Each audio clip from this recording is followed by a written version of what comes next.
Hi everyone and welcome to another video from Experiencing IT. Today I'm doing a video that I wanted to do for a long time. This is my first ever computer. It has been sitting in my storage for 20 something years now. For a long time I had in mind to try and restore it. In this first video I'm going to give it a clean, check what's inside and try to boot it up for the first time in at least 20 years. So stay tuned.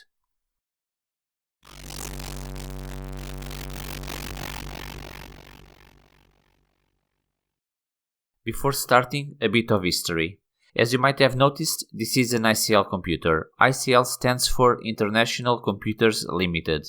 It was a British computer company that operated from 1968 until 2002. Although in later years ICL diversified its product line, marketing various ranges of personal computers, including a range of powerful IBM clones made by Fujitsu, and, more successfully, a range of retail point-of-sale equipment and back-office software, the bulk of its profit came from its mainframe customers. ICL's mainframe business was dominated by large contracts from the UK public sector, including the Post Office, the Inland Revenue, the Department for Work and Pensions, and the Ministry of Defence. From the early 80s, the company had an increasingly close relationship with Fujitsu, culminating in Fujitsu becoming the sole shareholder in 1998, with ICL being rebranded as Fujitsu in April 2002. The ICL brand is still in use today by the former Russian joint venture of the company, founded in 1991. If you'd like to read more about ICL, I'll leave a link to the Wikipedia article in the video description. So, looking a bit closer, it is obviously missing the floppy drive and the cd-rom drive. The Racing Edition words on the logo mean that this computer was an improved version of the Value Plus line of computers, being equipped with a better CPU, more RAM, and multimedia capabilities, such as a sound card and a cd-rom drive. To the left, we have the power button, an AT-type physical power switch, the power LED and the hard drive activity LED. Looking at the back, it is possible to see where once was a sound card, and to the left we can also see where a case lock would go. Looking at the available ports, we have a VGA port, luckily we have onboard video, a parallel port, 2 serial ports, and 2 PS2 ports for mouse and keyboard. A bit more to the left, we can also find the schematic of the ports, in case you'd get lost where to connect what, and the mouse symbol is quite amusing to look at. And finally, the power supply plugs, with a pass-through plug for the monitor. Connecting the monitor to the computer's power supply would also turn off the monitor when the computer was shut down. Now that we've seen the outside, let's take a look inside.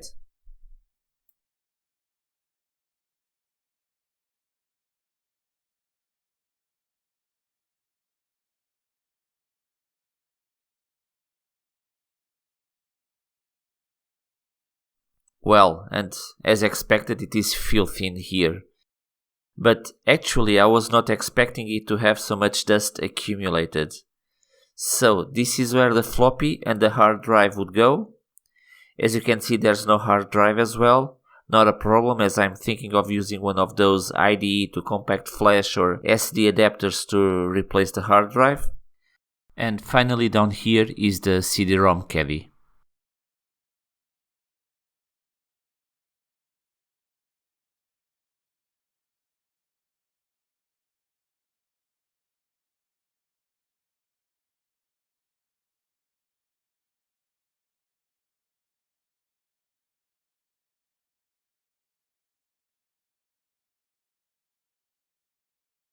So there's a lot of dust everywhere. In this shot we can see the CPU, the riser card with 3 ISA slots, we have the keyboard controller, the BIOS chip, the Dallas real-time clock chip, the cache memory banks, the graphics chip, which in this case is a Cirrus Logic GD5424, and finally 32 megs of RAM. So, time to give it a clean.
Removing this motherboard proved to be a bit more difficult than I anticipated because of these plastic clips holding it to the case, but in the end I managed to pull it out.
So, and this is the state of things after vacuum cleaning. All the dust that a vacuum cleaner couldn't get, I'll just blow it off with some compressed air.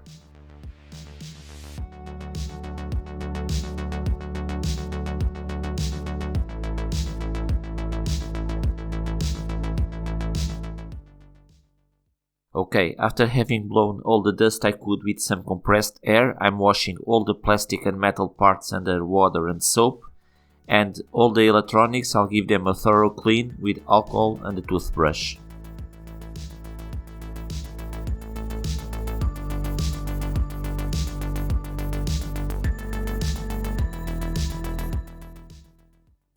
Just in case you are asking yourself why I haven't removed the metal shield, it is because it is being held in place by these plastic clips that are actually kind of melted through the metal, and if I had broken these off, I had no way of redoing them.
So, the only things missing are the power supply and the metal caddies for the cd-rom and for the hard drive and floppy drive. The power supply, I cleaned it and assembled it off camera, as this video was getting already way too big. The power supply was a complete mess, it gave me a lot of work, but here is some footage how it became after cleaning.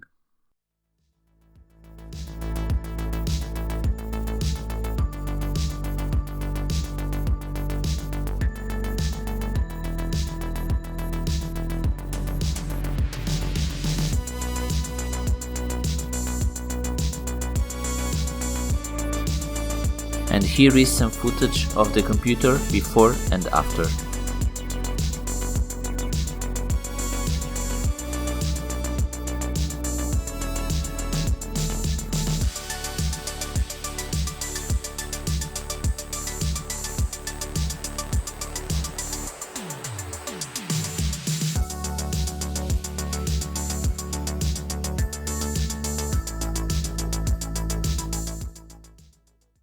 So, looks like that the only thing left to do is to try and get this guy back to life. Remember, this is the first boot in at least 20 years, so fingers crossed.